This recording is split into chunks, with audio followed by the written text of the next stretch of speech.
ગુજરાતી લાઈવમાં આપનું સ્વાગત છે। શિનોરના સુરાશામળ ગામ ખાતે જૂની આંગણવાડી કમ્પાઉન્ડમાં આવેલ વર્ષો જૂનો વડલો થયો ધરાશાયી। શિનોરના સુરાશામળ ગામે મહાકાય વડનું વૃક્ષ ધરાશાયી થતા ડીપી સહિત 3 સિમેન્ટ વીજ પુલ તોડી નાખ્યા। ડીપી સહિત 3 સિમેન્ટ વીજ પુલ તૂટી જવાના કારણે જીવતા વીજતાર જમીન પર પથરાયા હતા, પરંતુ પવન વરસાદને લઈને કોઈ બહાર ન હોતા ત્યારે મોટી જાનહાનિ થતી ટળી હતી। સુરાશામળ ગામ ખાતે જૂની આંગણવાડી કમ્પાઉન્ડમાં આવેલ વર્ષો જૂનો વડલો ધરાશાયી થયો હતો।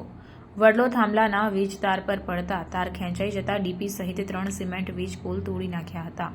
ત્યારે શિનોર ડેપ્યુટી એન્જિનિયર મૌલિક શાહ જીબી કર્મીઓ સ્થળ પર પહોંચી અને કામે લાગ્યા હતા અને પુનઃ વીજ પુરવઠો ચાલુ કરવા યુદ્ધના ધોરણે શિનોર જીબીના માણસો કામે લાગ્યા હતા।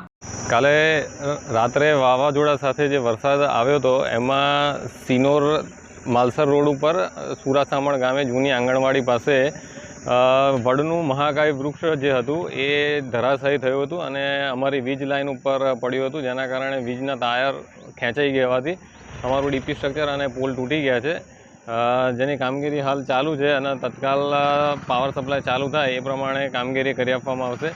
આગળ એક તરવામાં પણ અમારા પોલ તૂટ્યા છે, ત્યાં પણ અમારા કર્મચારીઓ કામગીરી શરૂ કરેલ છે, ત્યાં પણ પાવર સપ્લાય વહેલી તકે ચાલુ કરી આપવામાં આવશે।